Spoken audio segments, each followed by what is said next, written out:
O período da ditadura militar no Brasil, que se estendeu de 1964 a 1985, é um pilar da história contemporânea nacional, exigindo dos candidatos a concursos e vestibulares uma compreensão que vá além da cronologia básica.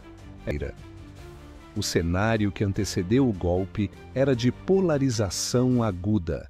O governo de João Goulart, o Jango, buscava implementar as reformas de base, um pacote de medidas progressistas que incluía a reforma agrária, a reforma urbana e a nacionalização de setores estratégicos. Para as elites conservadoras, o empresariado nacional e estrangeiro e setores da classe média mobilizados pela famosa Marcha da Família com Deus pela Liberdade. Essas reformas eram vistas como a porta de entrada para o comunismo e para a desordem social. Naquele contexto da Guerra Fria, o apoio logístico e ideológico dos Estados Unidos, através da Operação Brother Sun, foi crucial para encorajar a intervenção militar de 31 de março de 1964. O regime, inicialmente apresentado como uma intervenção corretiva, logo se institucionalizou. O primeiro passo foi o AI-1, que suspendeu as garantias constitucionais, criou eleições indiretas para presidente e deu ao novo poder a prerrogativa de cassar mandatos e suspender direitos políticos por 10 anos, atingindo imediatamente centenas de opositores. Em 1965, o AI-2 extinguiu os partidos políticos existentes, instaurando o bipartidarismo artificial com a ARENA, Aliança Renovadora Nacional, de apoio ao regime, e o MDB, Movimento Democrático Brasileiro, de oposição consentida, o chamado Partido do Sim, mas, no entanto, a fase mais sombria, marcada pelo auge da repressão e pelo poder discricionário, veio com o governo de Costa e Silva. O ano de 1968 foi de intensa e crescente oposição civil, com a passeata dos 100 mil no Rio de Janeiro e o fortalecimento do movimento estudantil. A resposta do regime foi brutal. Em dezembro de 1968, foi editado o AI-5, o ponto de inflexão mais importante para qualquer prova. Este ato suspendeu o habeas corpus para crimes políticos, permitiu ao presidente fechar o Congresso, as assembleias legislativas e as câmaras municipais e institucionalizou a censura prévia total a toda forma de arte, comunicação e imprensa. O AI-5 deu carta branca à chamada Linha Dura do Exército, liderada por figuras como o coronel Carlos Alberto Brilhante Ustra, e marcou a sistematização da tortura e dos desaparecimentos políticos por meio de órgãos de repressão como o DOI-CODI e o OBAN. A luta armada, embora minoritária, existiu liderada por grupos como a ALN de Carlos Marighella e o MR8, e serviu ao regime como justificativa para o endurecimento máximo, criando um inimigo interno, que mobilizava o aparato de segurança e a propaganda oficial. Paralelamente à repressão política, o regime implantou um modelo econômico notável. O período entre 1969 e 1973 é conhecido como o Milagre Econômico. Sob a liderança do ministro Delfim Neto, o Brasil experimentou taxas de crescimento do Produto Interno Bruto, PIB, que chegaram a 2 dígitos. Essa fase foi impulsionada pelo tripé: endividamento externo massivo, entrada de capital estrangeiro e construção de megaprojetos de infraestrutura, como a ponte Rio-Niterói, a Transamazônica, a usina de Itaipu e a Ferrovia do Aço. O ufanismo nacionalista, resumido no slogan Brasil, ame-o ou deixe-o, buscava mascarar a falta de liberdades. Contudo, esse crescimento foi profundamente concentrador de renda, seguindo a lógica de que era preciso fazer o bolo crescer para depois reparti-lo, algo que nunca ocorreu de fato.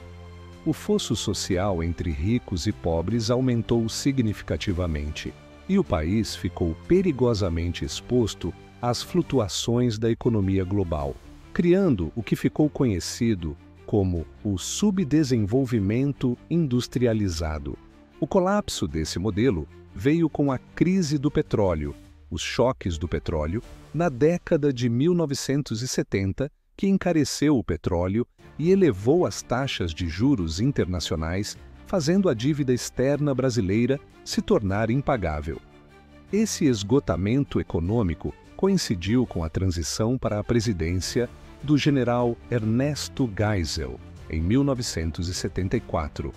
Geisel iniciou o processo de abertura lenta, gradual e segura. A lentidão e a segurança eram essenciais para os militares.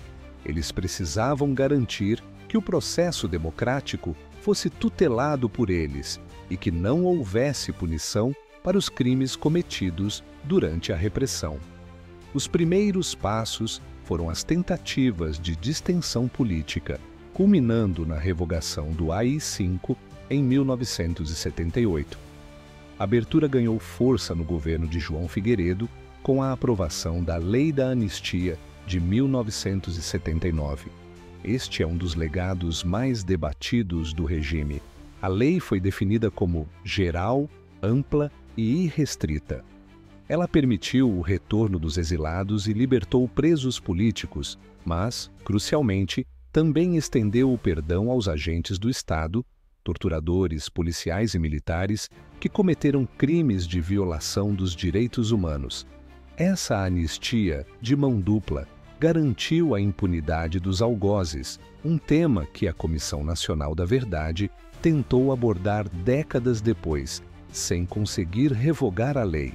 A pressão popular pela restauração completa da democracia culminou na memorável campanha das diretas Já, em 1984. Milhões de brasileiros foram às ruas exigindo o voto direto para presidente, um movimento cívico que demonstrou a força da sociedade civil organizada.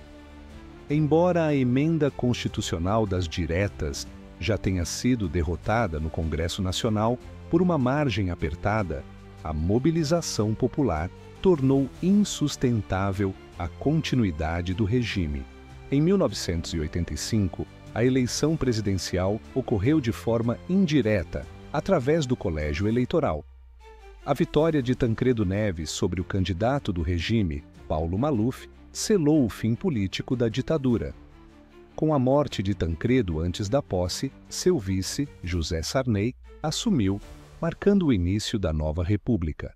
As provas de história costumam explorar a natureza ambivalente do regime, o rápido crescimento econômico versus a ausência de liberdade política, o nacionalismo ufanista versus a concentração de renda e endividamento, e principalmente as formas de resistência cultural, como o tropicalismo, o cinema novo, e o teatro de arena, que usavam a linguagem cifrada para subverter a censura.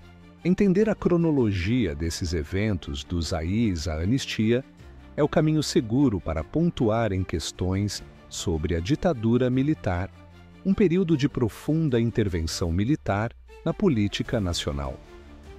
A história do Brasil, no entanto, é repleta de momentos em que os militares estiveram no centro das grandes transformações, sejam elas políticas, sociais ou até mesmo territoriais, em conflitos que moldaram nossa identidade e nossas fronteiras. Se a ditadura militar foi um conflito interno de poder, o Brasil já foi protagonista de uma guerra externa de proporções devastadoras na América do Sul, um evento que redesenhou o mapa do continente e cuja memória é carregada de mitos e revisionismos. No nosso próximo vídeo, mergulharemos no maior conflito da América Latina e um tema obrigatório para qualquer prova: a Guerra do Paraguai.